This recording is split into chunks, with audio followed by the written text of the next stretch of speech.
Hello, my name is Adami Muhammad Ahmad. First of all, I'm going to talk about sexual abuse in children in Malaysia. As we know, sexual abuse is a very serious and relevant problem affecting countries all over the world. While child abuse and related experience, or known as child maltreatment, have recently been recognized by the World Health Organization as having broad implications for human development and the prevention of public health problems, Malaysia still has a long way to go when it comes to protecting vulnerable children.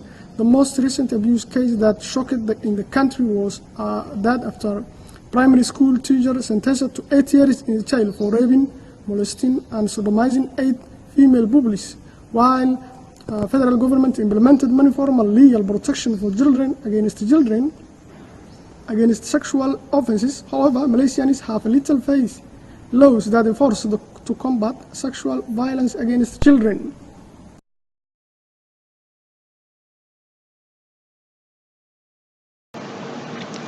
A primary school disciplinary teacher in Beluran was sentenced to a total of 80 years imprisonment and 20 strokes of the cane on 14 charges of rape, molestation, and sodomy toward 8 female students. Session Court Judge Umi Kalsum Abdul Samad meted out the sentence on Freddy bin Ampat Hussein, 56 years old, on August 26, 2019. In delivering her ruling, Umi Kalsum said the offences committed by the accused were serious as he was serving as a disciplinary teacher, but took advantage of the child victims who were supposed to be safe under his supervision at the school. Circumstances of the offences in this case showed resistance from the victims, but due to the accused's position as a teacher, put all the victims helpless in helpless situations. In conclusion, we can see that the teacher was taking advantage toward his students to commit sexual assaults at. He easily did rape, molestation, and sodomy in schoolrooms since he believed that no one will know.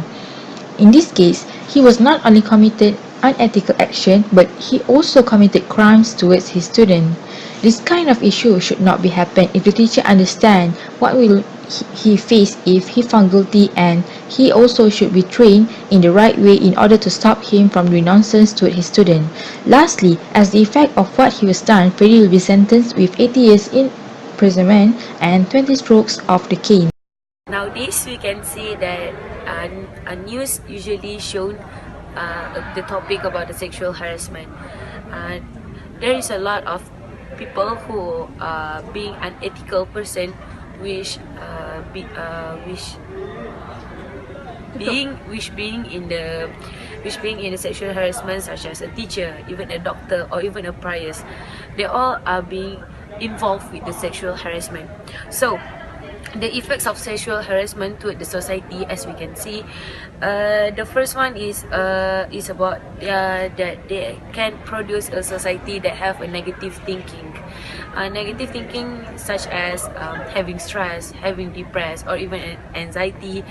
All of these are because of the sexual harassment. There is one study that shows that 10 women 10 women from 20 women usually involved with PTSD. PTSD is a post-traumatic disorder. That's include of the stress and also the anxiety, which I've already told before. So the second one, the effect of the sexual harassment, as we can see towards the society, is that there is also an increase in the percentage of the unemployment. The woman who has traumatic disorder, that's include of the stress and also the anxiety, which I've already told before. So the second one, the effect of the sexual harassment, as we can see towards the society, is that there is also an increase in the percentage of the unemployment. The woman who has been involved with the sexual harassment will not going to work at that environment again. They will find a better job and a better environment to improve themselves. It is because, as we can see, our society loves to talk bad about others. So if they are one of the victim of the sexual harassment, other people will talk bad about her and she will not feel to live anymore. Hi, I'm Chayuha and I'm going to present about the solution of reducing the unethical conduct based on the cases discussed. And my first solution is to improve in training school personnel to prevent, recognize and respond to sexual abuse by school employees. So, school personnel can be identified as reporters who must report, and they must report all cases of known or suspected child sexual abuse. The government should take the lead by expanding the scope of mandatory reporter training, including free online training to prevent educators from sexual misconduct. And the government plays a very important role in assessing the risk of school employees sexually abusing students, not only to document and respond to such cases, but also to determine the effectiveness of prevention strategies. Next, my second solution is to strengthen school hiring practice and giving training programs for school staff. The SPA should use a common form for all applicants, including statements stating that incomplete or false information may result in termination. On the application form, it is necessary to ask about the work experience, contact details of the supervisor, reference from past work volunteer experiences, questions about conviction of sexual or physical misconduct with a child. Schools should screen all teachers or employees carefully, and the interviewer should decide in advance which violation will disqualify the applicant. Such violations should include child abuse and a history of violence. And the Ministry of Education or school authorities should provide annual training to all school staff who are directly in contact with the student. Thank you. Good morning everyone, my name is Wachi Chong. So now I'm gonna to present another two alternatives to prevent the sexual harassment. First one, the parents should educate their children about the sexual harassment. In Malaysia, the parent has traditional mindset which is they do not agree to teach their children about the sexual knowledge in their early age because they think that if it might affect the children's healthy growth. Moreover, in the school, Malaysia does not have a system to educate the student about the sexual education. This is the main factor why the student lack of the sexual harassment knowledge.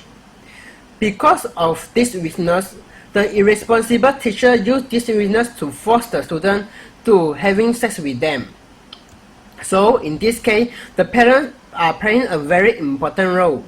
They should educate the children, teach them how to protect themselves in the case. After that, what should they do in the case when the case happens on the children? Moreover, the parents also need to help the children to define the meaning of sexual harassment because sexual harassment can be done in many forms. So another alternative is government and the schools should reinforce the law and policy. In Malaysia, the law is not very strict. Those who are committed to the sexual harassment will only get imprisonment, fine or whipping. This kind of punishment cannot make the criminal free. Moreover, the school should change the procedure of teaching. They should have two different genders while teaching to the student. This can ensure the way of the teacher teaching is not involved to the sexual harassment and can protect the student away from the sexual harassment. So, in conclusion, the government and the school should cooperate to reinforce the regulation and the rule to protect the student. Do not try to settle the problem under the table because this will only make the public become more offended. In a nutshell, I wanted to conclude child abuse mostly occurs in the state due to lack of monitoring. On the other hand, abused children placed in welfare institutions were found to have higher anxiety and depression scores. This is due to many children do not receive long-term assessment and follow-up as they are dependent on their parents to bring them for review. The public must be educated on how to prevent cases of sexual against children, so we have to emphasize policies and procedures that can be effective response. So this is the risk empowering information and will successfully deal with sexual harassment and assault for survivors. Thank you.